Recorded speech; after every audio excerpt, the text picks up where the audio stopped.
Today on the Speed of Culture podcast, we're thrilled to welcome Jenna Lebel, the Chief Marketing Officer of U.S. Retail Markets at Liberty Mutual Insurance. Jenna's career spans over a decade of innovative marketing leadership where she has successfully shaped Liberty Mutual's brand strategy, driven cultural relevance through humor and creativity, and pioneered partnerships that align with the company values. Jenna, so great to see you today. Great to see you. Thanks for having me, Matt. Absolutely. So we've all heard Liberty's TV spots. You'd have to be under a rock to not have heard the Liberty tagline that comes on. But for those on the audience who don't know what Liberty Mutual does, would you mind just giving us an overview of the company? Yeah, of course. So Liberty Mutual, Fortune 100, over 100-year personal lines insurance company. And I lead marketing for the U.S. side of the business on personal lines. Yeah, awesome. And obviously, insurance for the most part is seen as kind of a low engagement category. People don't often brag about what insurance company they have. So how have you found the ability for Liberty Mutual to do such a good job at continuing to contemporize the brand and ultimately make people care and even talk about the brand? Yeah. As a marketer, I think insurance is one of the most unique categories out there. We do not have a tangible product. We are a need-based product. You're required to have it by law. So no one wants insurance, to your point. They're required to have it. And it's something you pay for and you hope you never have to use it. And so in this category that it's low touch, I would say it's low interest to some extent. When we think of the insurance shopping and purchase behavior, consumers are shopping the brands that are top of mind. And so everyone in the category is fighting for that top of mind awareness. And so we, as an insurance company, because we don't have that tangible product, we've relied on brand cues to sort of stand as the physical manifestation of our brand. We introduced our Jingle, as you mentioned, in 2018. We introduced our spokes character duo, Limu, Emu, and Doug in 2019. And that really just unlocked our ability to connect with consumers in a different way, to make our brand, I would say, more approachable, more relatable, more relevant, and given us an opportunity to insert ourselves into conversations that we probably never had a place being in previously. So, I mean, it's so true that almost every insurance company who's been successful has an ad campaign that you could point to that's attached to. There's many great successful products in other categories that you probably can't easily point to an ad campaign to. And I think it's obviously some of the points you mentioned and the clear need for differentiation and to stand out and to be in a consideration set at those key moments. So given all that, it's incredibly important that you do land on the right advertising campaign. How did you know that the current jingle, for example, you had was right to the extent that you can lean into it and have that frequency over and over again?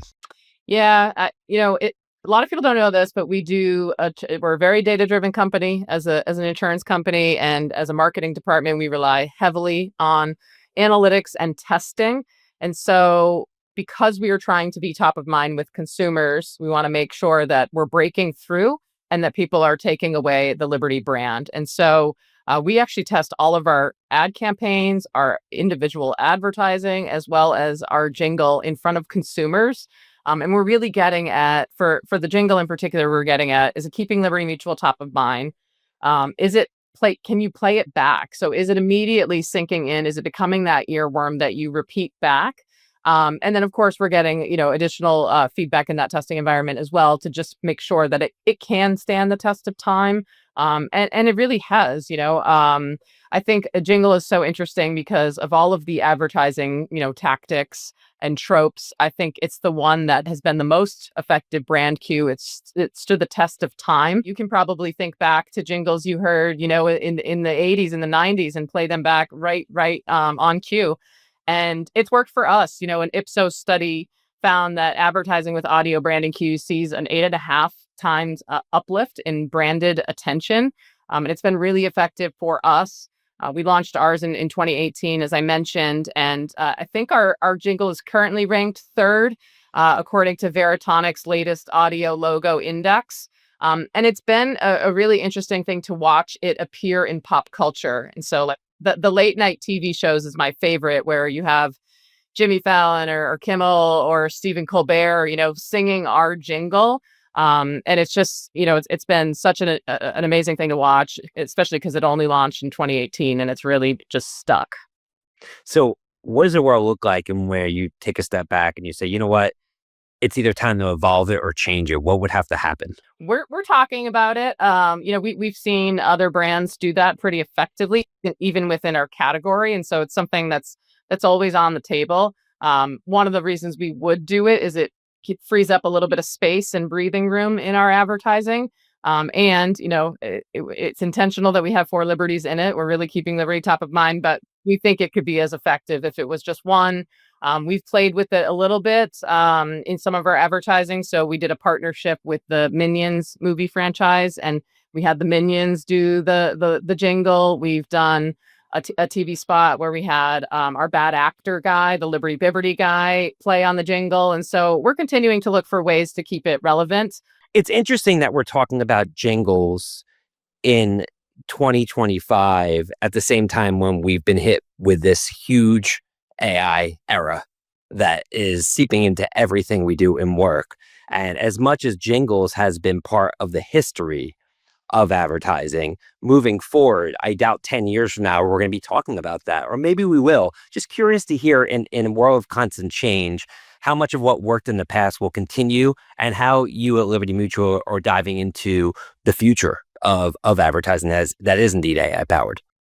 Yeah, it's a great question. I mean, I think a lot of the foundational elements, like the fundamentals, are going to remain. Like the things that worked, the tactics that worked, are going to remain effective for the foreseeable future.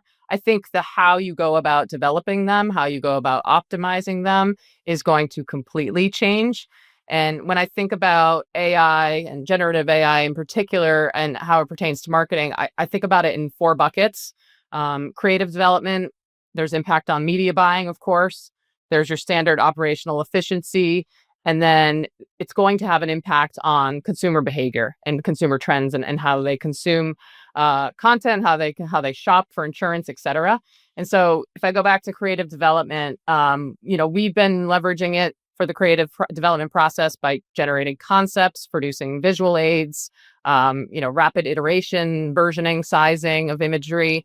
And that's just really accelerated the development process, which has been great. I think there's still a lot more room for us to push.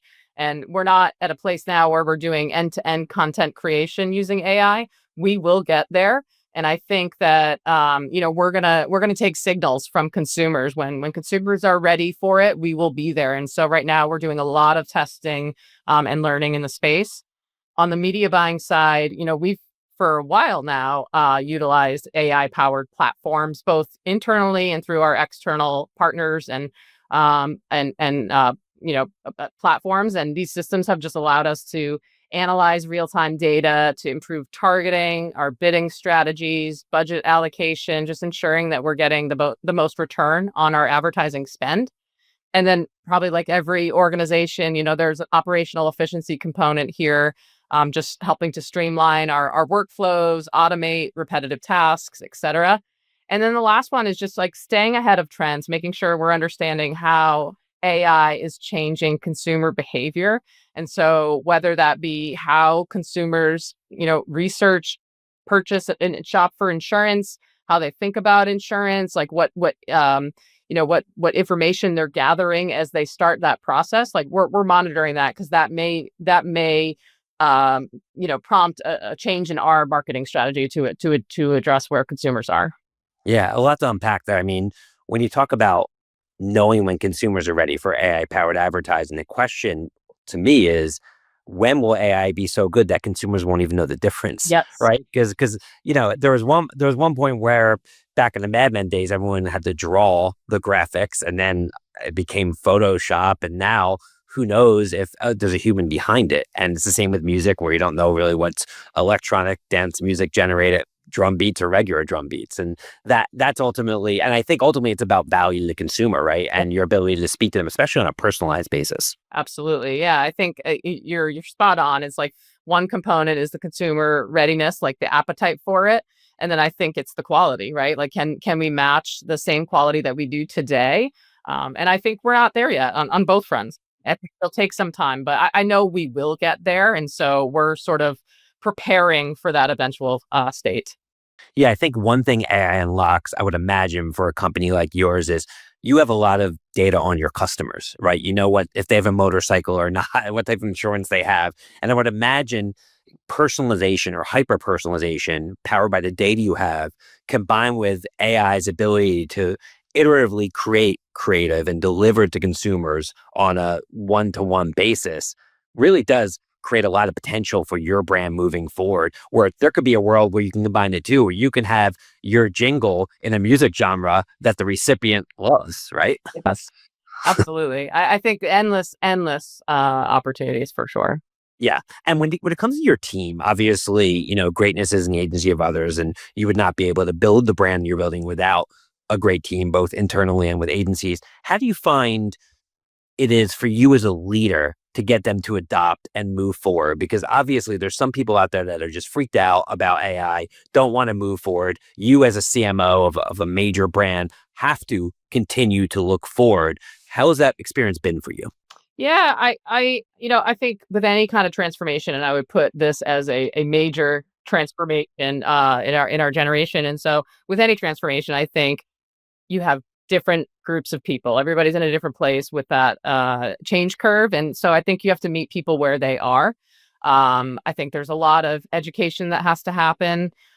There's a lot of learning and developing, like spending time with it, using it. I've also made it a point for me to make sure I'm highlighting all the ways I'm using it, because I think that top down is going to really help accelerate traction. And so that's something that we're doing. But I recognize not everybody is there yet. I know I've seen that the more people use it, the more they get familiar with it, the more they understand what it can and can't do, what its limitations are, where the opportunities are. I think you start to see adoption really accelerate, and then those people kind of become advocates for it. And we've seen that even within the marketing department here, is like you have your power users who are just like on their soapbox screaming from, like, talking about all the ways they're using it. And that's been really, really helpful to sort of embed it in the way we work.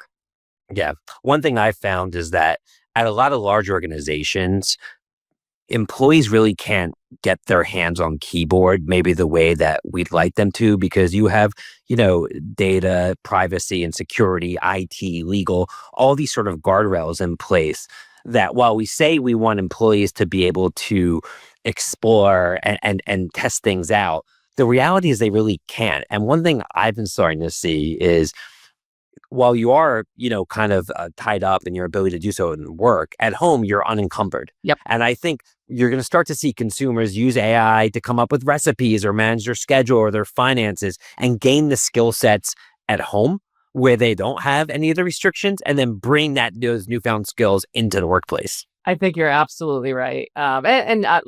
Even the way I use it is like way different at home than I'm using it at work. And I think at home, it's been, it's been really awesome to just uncover the different ways to use it. I was just the other day looking for birthday gifts and described the person, generated some ideas, latched onto one of the ideas. It was sunglasses. I'm not going to say who it's for. And then I uploaded a picture of this person, asked them to show me an image of them wearing these different models. And that's how I made that purchase decision. Really smart. So speaking of like moving ahead and looking forward, obviously you have a new audience that you're targeting, which is Gen Z, which is the iPhone generation. A lot of people still look at Gen Z as young kids, but this year actually in the US for the first time, the average first time mom is Gen Z. Right. So they're becoming the heads of the household, and they are not people that have grown up, watching TV. They grew up watching their phones. And when they're watching their phones, they're looking at content, not really from traditional media, but from creators. It's a whole different world. So when you look at, I guess, continuing to evolve your go-to-market strategy for Gen Z, what does that look like?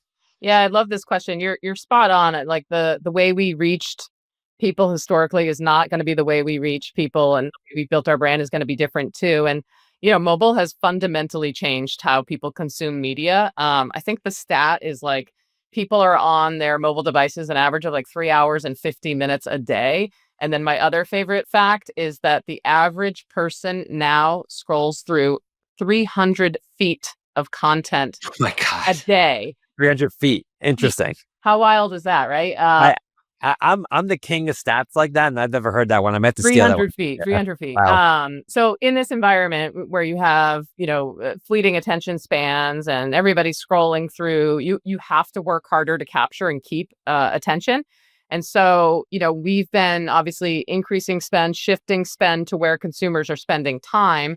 But we don't want to just be on those platforms, like TikTok or Instagram or Pinterest.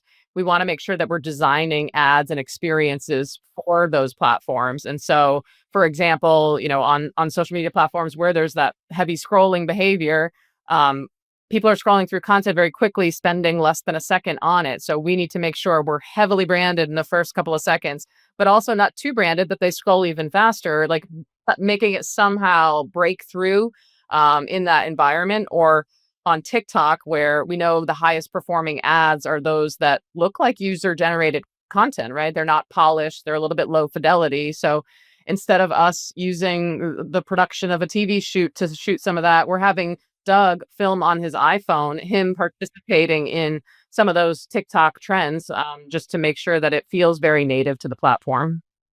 And I would imagine partnerships with creators themselves is a huge part of this moving forward, just because of their audience and their ability to really sway opinion and consideration in ways that are different but equally as powerful as a jingle could. Absolutely. Yeah, we've explored partnerships with content creators and influencers. One of my favorite ones is we worked with a TikTok influencer, Joe Steele, who's a makeup artist. This was around the Halloween time frame, and Joe basically transformed Doug into Limu, and it's pretty remarkable. The transformation is unreal. We're continuing to look for ways to do that. Cool. The other area I was going to get to, which is kind of part of the AI section, but it's really more about product, is how do you see the future of your product experience changing, driven by some of these technologies? Because I would think areas like underwriting could be accelerated dramatically through the power of AI, just and delivering a better customer experience, which makes your job ultimately a lot easier. Yeah, I mean, I think the more data, the more information that we get, and the easier it is to turn that into better experiences for our customers, we will absolutely do, and are starting to do. I think it is going to have a huge impact on every business, frankly, but certainly on ours. And I think the way that people purchase anything in the future, whether that is, CPG, insurance, travel, is going to fundamentally change. And so we're making sure that we're in a place to embrace that change when it happens, and be there and creating experiences that are personalized, that are, better than today's experiences. Absolutely. So I want to shift gears a little bit and just talk about you and your career, because obviously you've been at Liberty Mutual, and I know that you worked with my friends Dave and Carrie Kirpin at Likeable. I knew the name when I saw it, and I knew Mr. Youth very, very well. And Yeah. So we crossed paths, and obviously, what I want to hear about, and obviously you've been several other places, right, your career, but that was notable to me just based on my background. But like, what is the difference from being part of a scrappy startup where you're trying to be heard and you're coming in every day, and now where you are right now, sitting as a CMO of a Fortune 50 company, as you said? Like, how does that change the way that you look at work every single day? And what are some skill sets that you used to lean into more that you don't as much now, and vice versa? Yeah, it's funny. I always knew I wanted to be CMO. I wanted to hit it before 30. I didn't quite make it. But I always knew, I started in tech startup, agency startup. I knew I always wanted to get on the brand side, because I wanted to be closer to decision making. I wanted to make a greater impact. And what I loved about my experiences at startups and on the agency side is just that entrepreneurial spirit, the ability to come and build something, not have a blueprint. You don't get handed the playbook on day one and you just execute.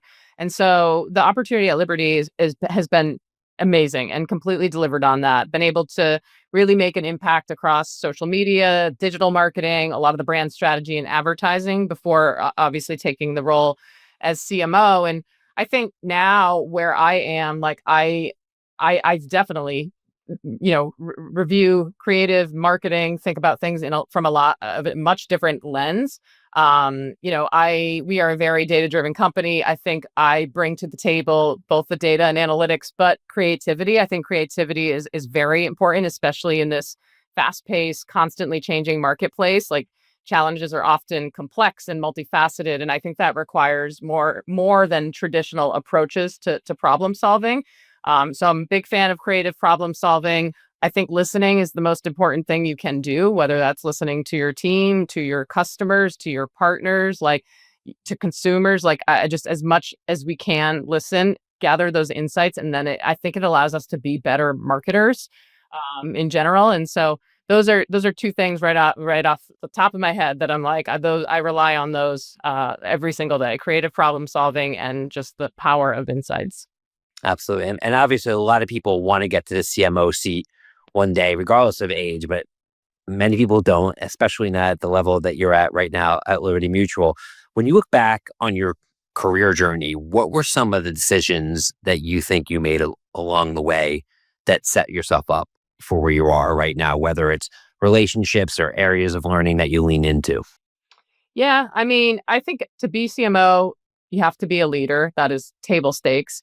And when I think of what makes a good CMO is being able to take those leadership skills and the marketing fundamentals and being able to speak the language of the business. And so making the connections between the value that marketing is driving and how that impacts the business.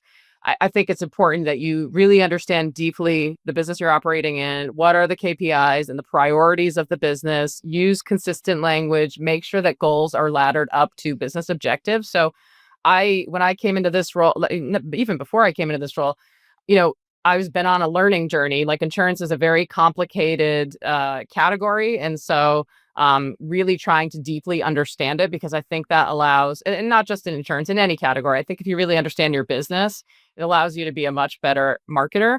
And then I think, I've focused a lot of my time, my team's time, on being the voice of the customer. Like, there's no one else in the organization who can bring that voice into the organization. And so that's something that has helped me tremendously. I think it's benefited everybody. I think it makes our work better if we're bringing those rich insights in and leaning into what the customer says and wants. I mean, I think the world is changing so fast right now. And I think, I run a market research company, and I think one misperception that's out there right now is you don't need to talk to the consumer anymore. You could just ask AI. But the reality is, actually, AI is changing society and culture so fast that now you need to speak to the customer more than ever. Yes. Because their life is going to look nothing Yes. in 6 months like it does today. And you could make some assumptions based upon that and completely miss in terms of the product you're building or the brand that you're trying to storytell around. Yes, I 100% agree with that. I think it'll be important more now than ever. To your point, things are moving so quickly. People are experiencing things in different, in unique ways, and I think having the pulse on that customer is going to be critical moving forward. Absolutely. So, Jenna, one more question as we wrap up here is we have a lot of younger listeners here at the podcast. And for those coming to the workforce for the first time, obviously, there's so much anxiety. Also, I would argue a lot of opportunity, but it's certainly a world of unknowns. What are some of the skill sets that you think will stand the test of time for the new class of 2025 entering the workforce that you think they should really prioritize? I'll touch on a couple skills, and then I'll give like three things that I think would be sort of advice. The skills that I think will stand the test of time: creativity, 100%. That analytical thinking is going to be extremely important. Communication. And what I mean by that is, like, yes, I can put into GPT to write me an email, but I need to make sure that the intention of that email is matching what that output is. And so crafting that to the right audience, making sure you're hitting on the right points, and getting that message across with clarity, I think is going to be very important. Relationships, I think, are going to continue to be very important. The way we maintain and develop and foster those relationships might change, but I think that will still be critical. So probably those four things. And then advice, I would say three things. One is master the art of listening. Like I said, to customers, to your team, to the market. It's rich with insights. So master that art of listening. Say yes to opportunities that scare you. I think that's where growth lies. I think growth hides in the places that we think are scary. And so just, say yes to that opportunity. And then kind of similar, just don't be afraid to take smart risks. I think if you live in fear, you'll never do the things that make you stand out from the myriad of other awesome people who would want that role. All great advice. And I think, despite the fact that it could seem overwhelming, I think a lot of the things that you just mentioned are things that have been consistent since we started the podcast 2 years ago, and think about how much change that's happened. So I think it's easy to get overwhelmed by all this change. But if you go back to kind of first principles on what makes somebody a successful professional leader, a lot of those core tenets remain. Yeah. We often ask our guests of the podcast if there's a mantra or saying that has guided their professional journey. And to wrap up here, I was wondering what might come to mind for you. Yeah, I actually have it on my wall, but so you can't see it because it's behind the camera, but we'll take your word for it. It's there, I promise. It is go the extra mile. It's never crowded. So true. I do a lot of hiking at national parks, and it always is the same thing where you'll have 99% of people stop at the gift shop and go behind the gift shop and just take a selfie. And then 0.9% might go to the paved area and walk around the lake. But then 0.1% will go deep into the woods and capture the real beauty of it, right? And that's where the extra mile lives. And to your point, not a lot of people do it in both nature and in business and in life. And I think if you can do that, you're going to be able to stand apart. 100% agree. Absolutely. Well, thank you so much for taking the time today. Is big fan of yours and big fan of the brands, and you did not disappoint. I can't wait for our audience to hear today's podcast. Awesome. Thank you so much for having me. On behalf of Suzy and I team, thanks again to Jenna Lebel, Chief Marketing Officer of U.S. Retail Markets at Liberty Mutual Insurance, for joining us today. Be sure to subscribe, rate, review the Speed of Culture podcast on your favorite podcast platform. So next time, everyone, take time. The Speed of Culture is brought to you by Suzy as part of the Adweek Podcast Network and Agast Creator Network. You can listen and subscribe to all Adweek's podcasts by visiting adweek.com/podcasts. To find out more about Suzy, head to Suzy.com. And make sure to search for The Speed of Culture in Apple Podcasts, Spotify, or anywhere else podcasts are found. Click follow so you don't miss out on any future episodes. On behalf of the team here at Suzy, thanks for listening.